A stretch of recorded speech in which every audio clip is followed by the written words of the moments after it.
Fala galera, então vamos voltando aqui falar sobre o poder reformador. Nós vamos falar agora sobre o procedimento de votação. E obviamente vocês sabem que eu faço aquela situação básica, aquela estrutura que obrigatoriamente temos que ter, mas obviamente eu faço alguns aprofundamentos. Mas vamos lá. Nós já sabemos quem pode propor uma PEC, né? Vamos relembrar? Presidente da República, no mínimo um terço da Câmara ou do Senado, mais da metade das Assembleias Legislativas. Só que aí de vez em quando, por exemplo, essa questão foi cobrada na última prova do Supremo Tribunal Federal. Ele perguntava, não me recordo perfeitamente a questão, era uma prova de 2012, mas ele perguntava basicamente qual era a casa que começava a votar uma PEC. Beleza? Vamos entender isso aqui? Vamos lá, olha aqui comigo, por favor. Então vamos colocar aqui, ó. Qual casa começa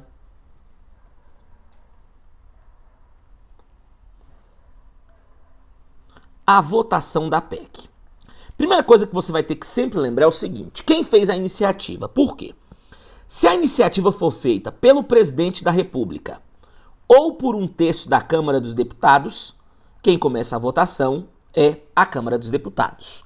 Todavia, a iniciativa sendo feita pelas Assembleias Legislativas ou por um terço do Senado Federal, quem começa a votação é o próprio Senado Federal. Então, vem aqui comigo, por favor. Existe uma teoria que vai ser divergente dessa aqui. Porém, eu não me guio por teoria minoritária, né? Eu me guio por teoria majoritária. E essa aqui é a majoritária, ok? A majoritária é essa que fala que a iniciativa do presidente ou da Câmara tem início na Câmara, iniciativa das Assembleias Legislativas ou do Senado tem início no próprio Senado. Beleza? Agora é o seguinte. Nós já sabemos onde começa. E na PEC é irrelevante esse negócio de casa iniciadora e casa revisora. Eu vou te explicar daqui a pouco. Porque aqui opera a teoria do bicameralismo igual. Que diabo é isso, professor? Te explico daqui a pouco. Calma aí, não fica vexado não. Beleza? E detalhe, tá gostando do nosso curso? Tá fazendo sentido tudo isso? Deixa lá seu comentário nas redes sociais. Dá um print dessa tela aqui, ó. Viu? Aí coloca lá, professor, você é lindo, maravilhoso. Divulga o nosso curso, nós contamos com vocês, bebês. Mas olha aqui. Eu já sei o seguinte, olha, vamos imaginar que a PEC tenha sido feita pelo presidente. Então, quem começa a votação é a Câmara. Agora, como que funciona o procedimento de votação? Vem comigo aqui, por favor. Então, o procedimento de votação, ele funciona da seguinte forma. Eu vou colocar o básico, que é o que nos interessa, depois eu vou aprofundar. Vamos imaginar, então, que a iniciativa tenha sido feita pelo presidente. Então, quem começa a votar é a Câmara dos Deputados. Chegando aqui, você tem um primeiro turno, beleza? O qual eu preciso para aprová-la de 3/5. Só que aqui existe um procedimento interno. Esse procedimento interno, ele é previsto em regimento. Vem aqui que eu quero conversar um pouco com relação a isso aqui com vocês. Observe o seguinte. Quando chega uma PEC, por exemplo, na Câmara, a primeira coisa que ela chega é lá na mesa, porque ela tem que ser protocolada junto à mesa. E aí, quando ela é protocolada junto à mesa, ela ganha um número e acaba sendo distribuída para as comissões. Aí ela vai para a CCJ, ela vai para a comissão temática, a depender do caso para a comissão de finanças, beleza? E aí depois que ela passa por esses pareceres de comissões, nós mandamos para o plenário para que ela seja discutida e posteriormente votada. Eu não preciso esmiuçar isso no seu caderno porque é encheção de linguiça. Nós não estamos estudando aqui regimento interno. Nós estamos analisando o processo constitucional. Ele não vai perguntar em prova de constitucional como que funciona o regimento interno. Então não preciso perder tempo. Então você tem que lembrar que ela vai ter um primeiro turno na Câmara, precisa para ser aprovada de 3/5, que é o quórum exigido pela Constituição, mas existe todo um procedimento interno lá dentro, ok? Agora vem cá. Sendo aprovada em primeiro turno, nós vamos mandá-la para um segundo turno na Câmara. Aprovada em primeiro turno aqui, então. Nós vamos ter um segundo turno, o qual, para ser aprovada, também precisa de 3/5. Depois que ela é aprovada em 2 turnos na primeira casa, você manda aqui, no caso, para a segunda casa, que é o Senado. E aí nós vamos ter aqui um primeiro turno no Senado, o qual precisa de 3/5. Lembrando que no Senado também existe um procedimento interno previsto regimentalmente. Aprovou em primeiro turno, você manda para o segundo turno, o qual para ser aprovado eu também preciso de 3/5. Beleza? Nós vamos chamar isso aqui, você vai colocar aí no seu caderno, do jeito que eu estou fazendo, de bicameralismo igual. Eu já vou te explicar o que é um bicameralismo igual. Mas antes, coloca uma observaçãozinha aqui importante, porque isso aqui é jurisprudência. Segundo o STF, não existe respaldo constitucional. Não existe respaldo constitucional para o estabelecimento de prazo mínimo, entre as votações. Para o estabelecimento de prazo mínimo entre as votações. Agora vamos lá. Presta atenção agora, por favor. Então, para eu aprovar uma emenda, ela tem que passar, em cada caso do Congresso Nacional, é o que chamamos de procedimento bicameral. Em cada caso eu tenho que ter 2 turnos e em cada turno um quórum de 3/5. Nesse exemplo aqui, nós colocamos para a PEC ter sido apresentada pelo presidente. Mas se a PEC, por exemplo, tivesse sido apresentada pelos senadores, você só ia inverter. Você ia começar no Senado e depois você ia mandar para a Câmara dos Deputados, ok? Só que eu falei para você que na aprovação de uma PEC, nós aplicamos o bicameralismo igual. O que é o bicameralismo igual? Não precisa anotar nada, como vocês já sabem, e eu insisto nisso, tudo que é importante eu anoto, beleza? Então olha aqui, o bicameralismo igual é o seguinte: enquanto não existir total consenso entre as casas legislativas, a PEC não vai ser aprovada. Imagina o seguinte, ela foi aprovada na Câmara dos Deputados, então eu mandei para o Senado, ok? Chegando no Senado, o Senado aprova essa PEC, mas ela aprova com emendas. Aprova a PEC com alterações. Quando o Senado aprova com alterações, volta para a Câmara. Quando volta para a Câmara, nós temos 2 turnos de novo na Câmara. Se a Câmara concorda, né, ou se discorda, vai para o Senado até ter o consenso total. Então entenda, nós vamos ver, daqui a pouco eu vou falar isso com vocês, que no projeto de lei é diferente. Beleza? E é inclusive o caso mais famoso. Mas no projeto de emenda, não. No projeto de emenda, enquanto não tiver total consenso entre as 2 casas, não existe aprovação da PEC. Por isso que, mais uma vez, eu ressalto aquela história de rigidez constitucional. Quer fazer uma emenda na Constituição? Não tem como. Mas a dificuldade vai ser algo absurdo. Beleza? Então, vamos começando aqui a colocar uma observaçãozinha. Coloquem aqui, por favor. Vamos até puxar uma página diferente aqui, ó. Primeira observação aqui, segunda, na verdade, né? Coloquem assim. Na aprovação de uma PEC, aplicamos a tese do bicameralismo igual. Aplicamos a tese do bicameralismo igual. Pois, enquanto não existir consenso,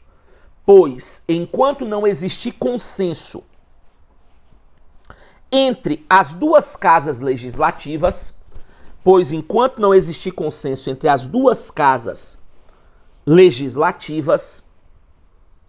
ela não será aprovada.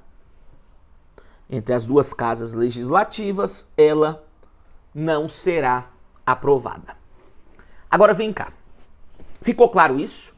Nós vamos lembrar que a história do bicameralismo igual aplica-se na emenda. Ponto final. Acabou. Só que é o seguinte.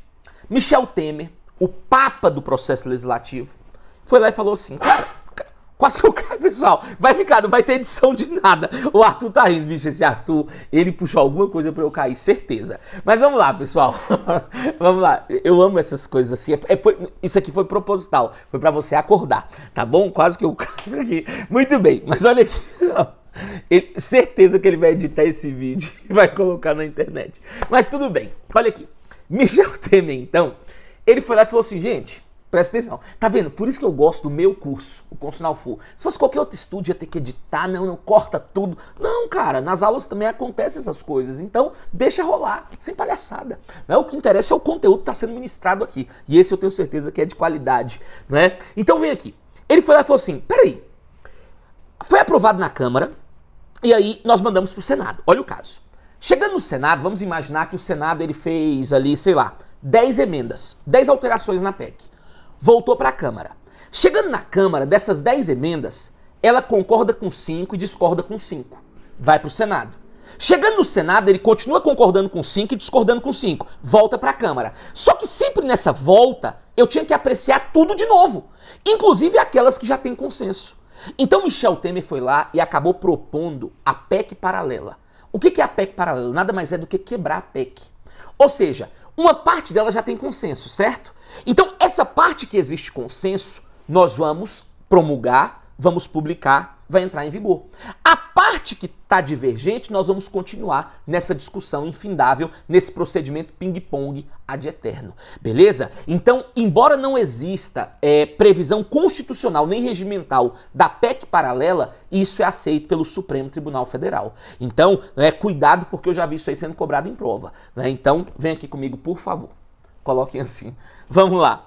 Embora não haja previsão no ordenamento jurídico,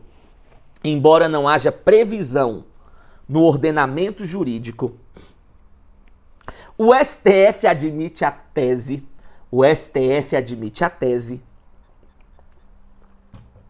da PEC paralela. O STF admite a tese da PEC paralela. Outra observaçãozinha. Coloquem assim. PEC paralela, 2 pontos. PEC paralela. Aí coloquem assim. A parte que existe consenso na PEC.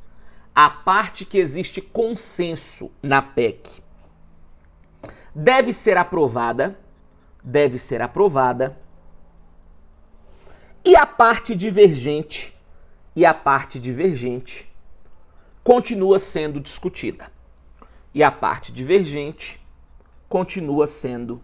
discutida. Então foi isso que eu falei. Eu coloco a base, mas depois eu vou aprofundando. Só que agora é o seguinte. Nós já sabemos que na aprovação da PEC aplica a tese do bicameralismo igual. Só que o que mais chama a atenção na prática e nas provas é o que acontece no projeto de lei. Porque no projeto de lei nós falamos que aplica a tese do bicameralismo desigual. Como assim? Eu vou até puxar aquela imagem que eu fico aqui no cantinho, quer ver? Para eu fazer um esqueminha aqui com vocês. Oi? Tô aqui já de novo. Veja bem, agora eu tô falando de projeto de lei, não anota porque eu vou colocar bonitinho para você entender. Você tá percebendo que eu tô fazendo o máximo de diferenciação possível entre a aprovação de uma emenda e a aprovação de uma lei, para você já ir pegando essas diferenças e não ter problema na hora de resolver uma questão. Quando nós falamos da aprovação de uma lei, na aprovação de uma lei existe aquela história de casa iniciadora e casa revisora. E você vai ver que aqui tem relevância essa história. Geralmente os projetos de lei, eles começam na Câmara dos Deputados. 95% dos casos a Câmara é casa iniciadora. Nós vamos aprender isso lá no processo legislativo. E aí vamos imaginar então que ele começou aqui na Câmara dos Deputados. E aí a Câmara aprovou. Quando a Câmara aprova, nós vamos mandar para a casa revisora, nesse caso aqui é o Senado. E aí chegando no Senado, o Senado pegou essa lei, esse projeto de lei e falou assim, cara, ele é perfeito, ele é impecável. Eu vou aprovar do jeito que a Câmara mandou. Quando o Senado aprova nos moldes da Câmara, eu mando para o presidente da República para que ele possa vetar ou sancionar. Concordo ou não, é algo que chamamos de deliberação executiva. Só que o Senado pode falar assim, cara, esse projeto da Câmara é péssimo. Vamos rejeitar? Quando o Senado rejeita, esse projeto ele vai ser arquivado e nós vamos aplicar a regra que está prevista lá no artigo 67, que não interessa agora. Só que para você entender o bicameralismo desigual, você tem que entender isso aqui. Câmara aprovou, mandou para o Senado. Chegando no Senado, o Senado falou assim, olha, esse projeto é bom, mas ele pode ser melhorado. Então nós vamos fazer algumas alterações. Então o Senado, a casa revisora do nosso exemplo aqui, aprovou o projeto, só que aprovou com emendas. Quando eu aprovo esse projeto com emendas, ele volta para a Câmara. E aí quando volta para a Câmara, cabe à Câmara decidir ou não se vai manter as emendas. Então a Câmara aprovando com ou sem essas emendas, esse projeto ele vai para as mãos do presidente da República. Então imagina que o Senado tenha feito 5 emendas. Se a Câmara quiser tirar 5 emendas e aprovar, vai ser aprovado nos moldes da Câmara. Então entenda, no projeto de lei, nós falamos que existe um bicameralismo desigual. Por quê? Porque a casa iniciadora, ela prevalece a revisora. Se você analisar friamente, a casa revisora só vai ter voz totalmente ativa se ela rejeitar, porque vai ser arquivado, não tem como aprovar. Caso contrário, a Câmara ela pode, ou a casa revisora, que às vezes pode ser o Senado em alguns casos, vai acabar prevalecendo. Então coloca uma observaçãozinha aqui, por favor. Vamos lá. Na aprovação de um projeto de lei, aplicamos a tese do bicameralismo desigual. Aplicamos a tese do bicameralismo desigual, pois a casa iniciadora prevalece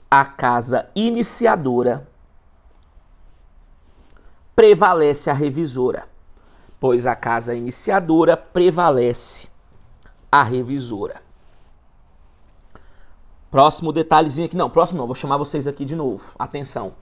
Então, por favor, não me confunda projeto de emenda com projeto de lei. No projeto de emenda, bicameralismo igual. Enquanto não existe total consenso entre as casas, não aprova a PEC. Projeto de lei, bicameralismo desigual, pois a casa iniciadora, no final das contas, acaba prevalecendo a casa revisora. Beleza? Outro detalhezinho aqui. Vem comigo. Não existe veto e sanção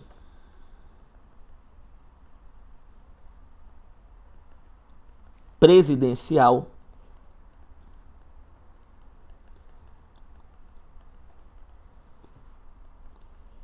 para projeto de emenda. Não existe veto e sanção presidencial para projeto de emenda. Eu não tenho dúvida que você já escutou várias vezes falar sobre veto e sanção. Veto é quando eu discordo, sanção é quando eu concordo, né? Agora entenda, só existe essa história de veto e sanção na aprovação de uma lei. Na aprovação de emenda, não. Então, se ele falar que após a emenda ser aprovada, ela vai ser remetida para o presidente para veto ou sanção. Mentira! Não acontece isso na emenda. Beleza? A única parte que o presidente pode participar de uma emenda é se foi dele a iniciativa. Caso contrário, ele não vai participar desse procedimento. Ok? Mas vamos lá, tem mais detalhe aqui ainda. Vem comigo. Próximo ponto aqui, ó.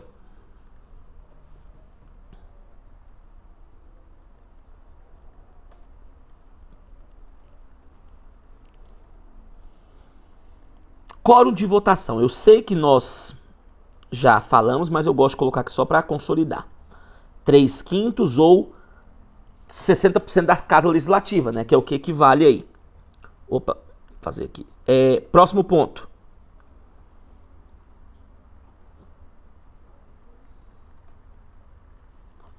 PEC rejeitada.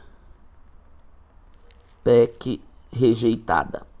Aí coloquem assim, ó. Não pode ser proposta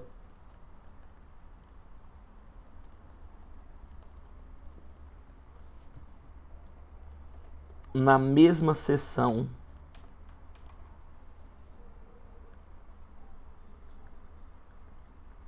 legislativa. Entre parênteses, nós chamamos isso aqui de princípio da irrepetibilidade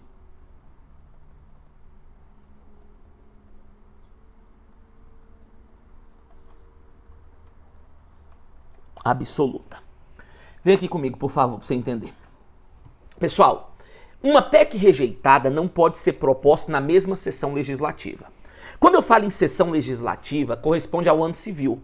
Né? Todo ano nós representamos por meio de uma sessão legislativa, ok? Então vamos imaginar que eu esteja aprovando uma PEC hoje e essa PEC acaba então sendo rejeitada, beleza? Eu posso propor a mesma PEC idêntica? Posso, desde que seja na próxima sessão legislativa, beleza? Porque na emenda nós falamos que é a irrepetibilidade absoluta. Não tem como apresentar uma PEC rejeitada na mesma sessão. No projeto de lei nós vamos ver que tem como. Agora na emenda de jeito nenhum. Agora entenda, eu não preciso de um ano. Eu preciso da próxima sessão. Isso tem que ficar claro. Imagina o seguinte, imagina que eu rejeitei uma PEC no dia 20 de dezembro. Se no dia 10 de janeiro eu quiser propor novamente a mesma, eu posso. Professor, mas não passou um ano? Sim, mas eu estou na próxima sessão legislativa. Beleza? Então uma PEC rejeitada não pode ser proposta na mesma sessão legislativa. Próximo ponto. Promulgação.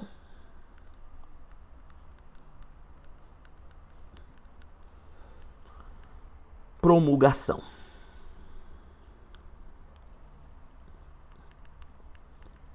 É feita pela mesa da Câmara dos Deputados e do Senado Federal, com o seu respectivo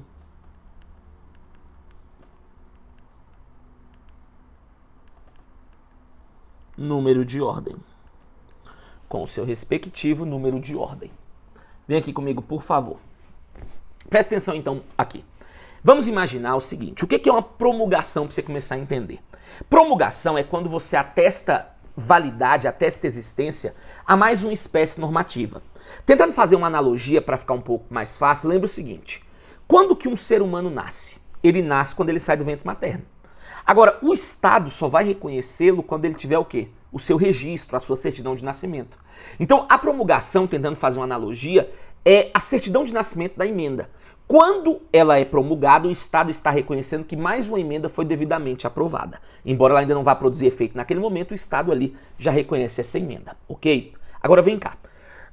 Desculpem, cuidado, não vai pegar corona em vocês não, tá? Veja bem, quem promulga? A promulgação é feita pela mesa da Câmara e pela mesa do Senado, conjunção aditiva. E, ok? Ele coloca direto mesa da Câmara ou do Senado. Não, eu preciso das duas. Bem como de vez em quando ele fala assim, a PEC tem que ser promulgada pela mesa do Congresso. Aí alguns abençoados pensam assim, Câmara e Senado formam o Congresso. Mentira, beleza? Você tem 3 mesas, cada qual com atribuições próprias. Você tem mesa da Câmara, você tem mesa do Senado e mesa do Congresso. Eu não pedi a mesa do Congresso, eu pedi a da Câmara e a do Senado. Com o seu respectivo número de ordem. O que é isso, professor? Todas as vezes que uma PEC ela é distribuída, ela ganha um número. PEC 96 de 2000, PEC 95 de 2021, PEC 12 de 2000 e sei lá. Então ela vai ser votada com esse número. Só que quando ela for aprovada, ela entra na ordem da Constituição. Porque você tem que entender que não existe prazo para aprovar uma PEC. Ela pode ser aprovada em semanas, meses ou anos. E às vezes uma PEC de 2020 pode ser aprovada antes de uma PEC de 2012. Não é porque não existe um prazo constitucional de deliberação de uma PEC. Então, sempre que ela for aprovada, ela entra na ordem da Constituição. Se a última emenda foi a emenda 107, ela aprovada entra como emenda 108, emenda 109, emenda 110, e aí vai seguir nessa ordem, ok? Então, não esqueçam, o quórum de aprovação de uma PEC é de 3/5, uma PEC rejeitada não pode ser proposta na mesma sessão legislativa, e a PEC tem que ser promulgada pela mesa da Câmara e pela mesa do Senado, com o seu respectivo número de ordem. Ok? Então falamos aqui como que funciona o procedimento de aprovação de uma PEC com base na Constituição Federal. No último bloco, nós vamos falar sobre as limitações de uma emenda e aí nós fechamos o poder reformador. Um grande abraço, sou Ouro da Bahia e até a próxima. Valeu!